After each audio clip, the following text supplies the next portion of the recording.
Hi, my name is Matt Naeger. I'm Chief Strategy Officer at Merkle, and I'm here today to talk to you about what you should be thinking about and doing, and when you should be thinking about it and doing it as it relates to the next stages of COVID-19. So, really starting to think about this idea of being responsive to new customer needs and behaviors while also understanding what data is going to be required and what new thinking you need to put in place in order to be able to be successful over the coming months.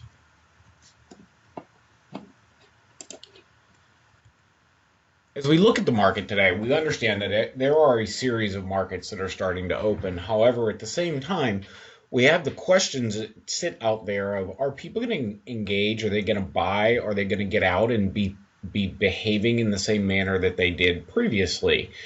And more importantly, when you start thinking about your actual customers, the people you already have relationships, and understanding how you need to react to them today, as well as what their needs are going to be in the future as this evolves. When we look at that, we really think that you need to start thinking about three real core areas as markets start to open. The first is, how is behavior going to change? So are people going to be doing the same things they were doing before? What does the new normal start to look like? And what does it look like in phases and stages, depending upon where a market is and where an individual resides?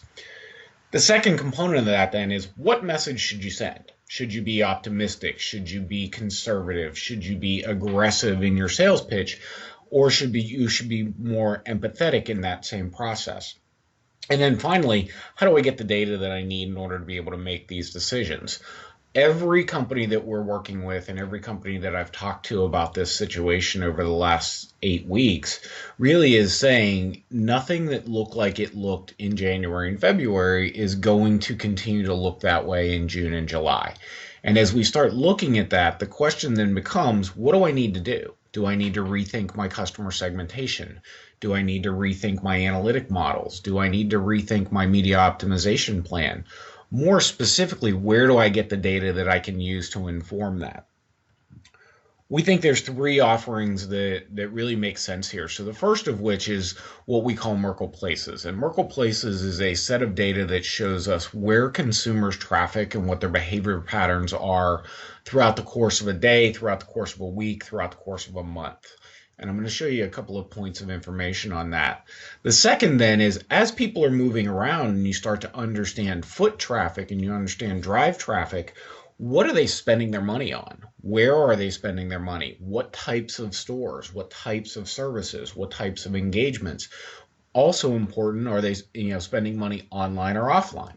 And as you start to look at that, the real layer that comes into play that makes all that relevant is the last piece here, and that's the set of dashboards that we've created that take advantage of data from Johns Hopkins University on where virus penetration is, what the recovery rates are, and then our own data modeled on top of that information with what we call an economic resiliency index, which really looks at the economic viability of a marketplace at the same time that it's looking at virus penetration and change.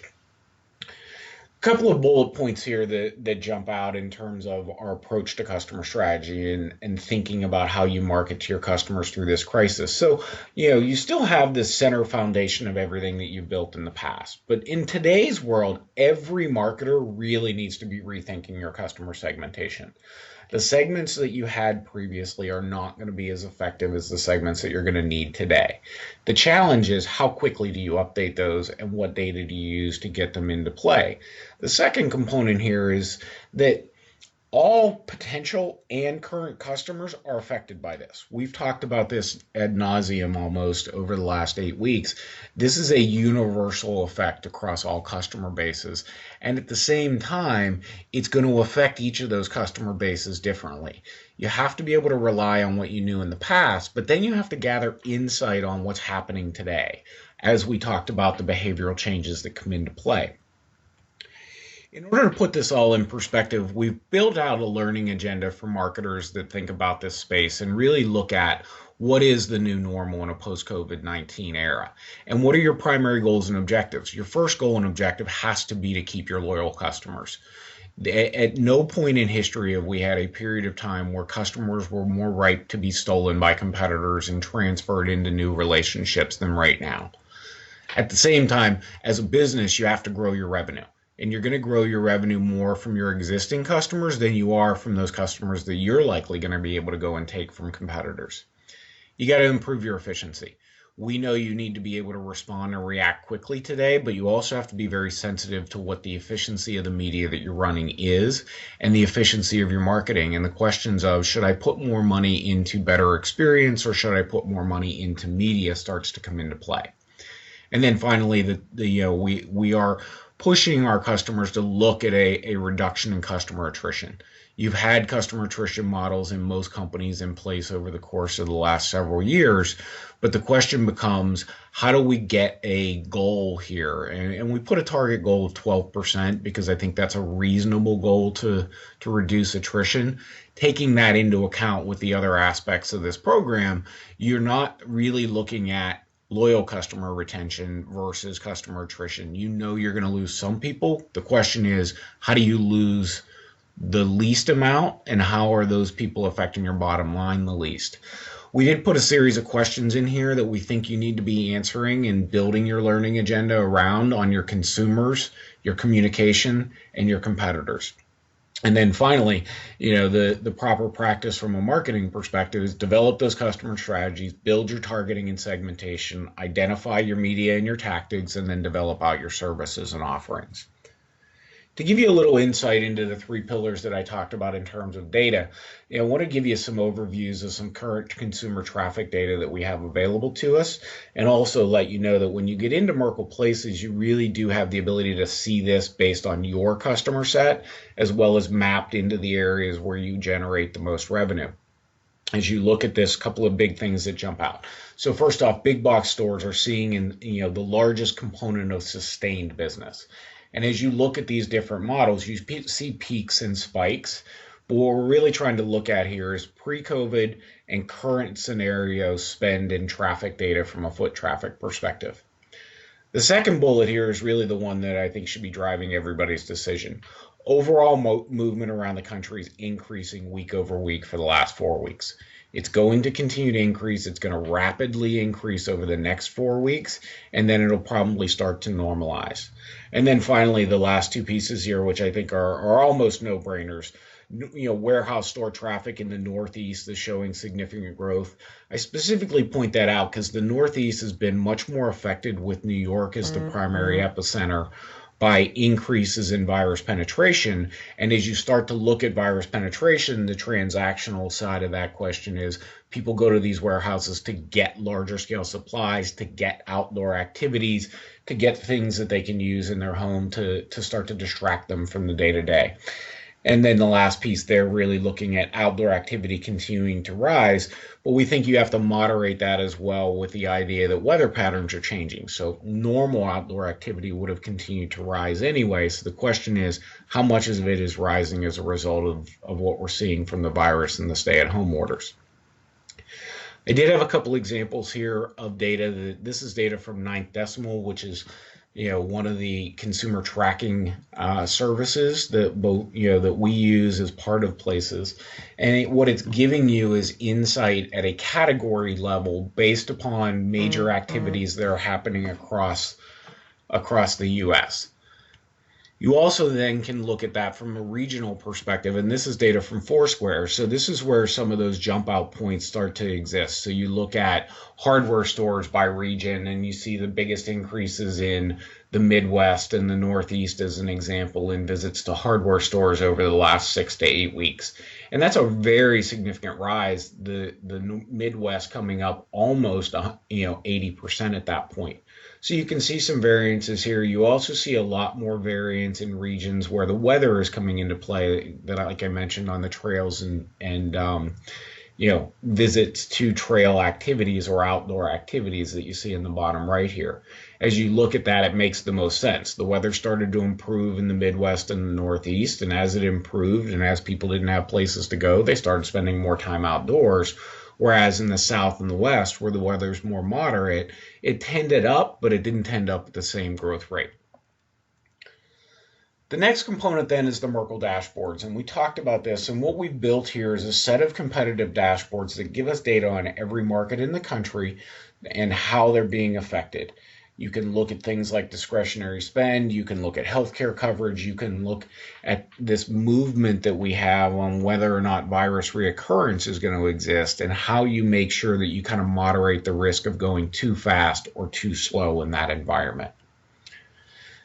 This is a little bit more depth behind it. You can see what we did was we combined our data from data source with the data that we were getting from Johns Hopkins. We applied an economic resiliency index that takes into account a variety of data source variables, things like disposable income, things like entertainment spend, things like buying behaviors, as well as job insight information.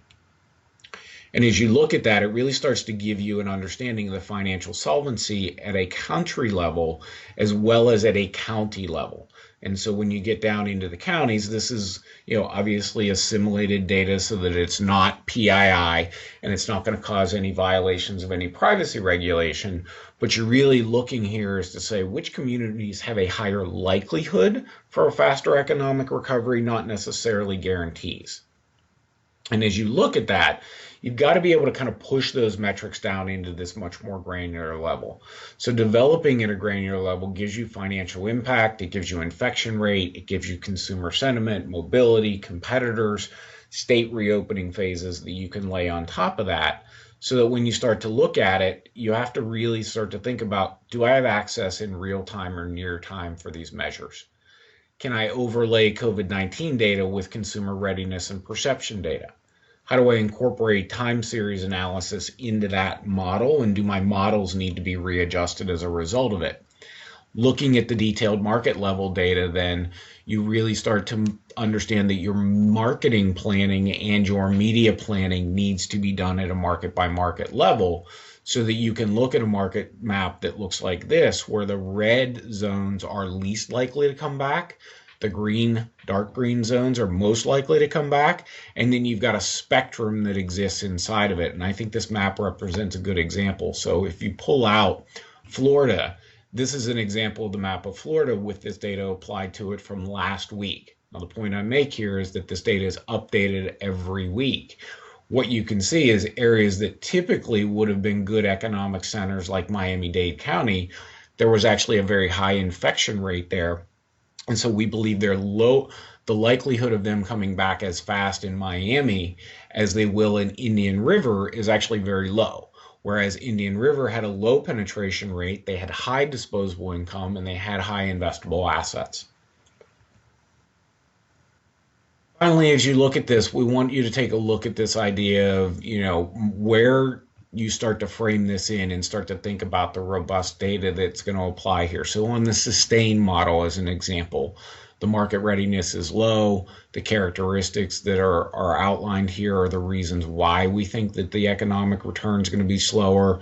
The consumer mindset is still seeking safety and resources, and the marketing objective here should really be around preserving market share, supporting customers, and building brands. Whereas when you move into transition style markets and transition phases, you're really kind of waning off on the infection rate. There's more stable economics in place. The consumers are testing their boundaries and they want to seek reassurance and opportunity.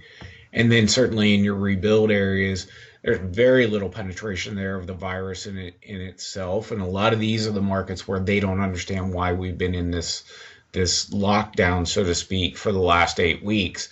So there's strong underlying fundamental economic criteria. Consumers are engaged the right way, and they're really just seeking normalcy and growth. So each of these phases gives you the ability to think through how you want to message to somebody and what that market looks like.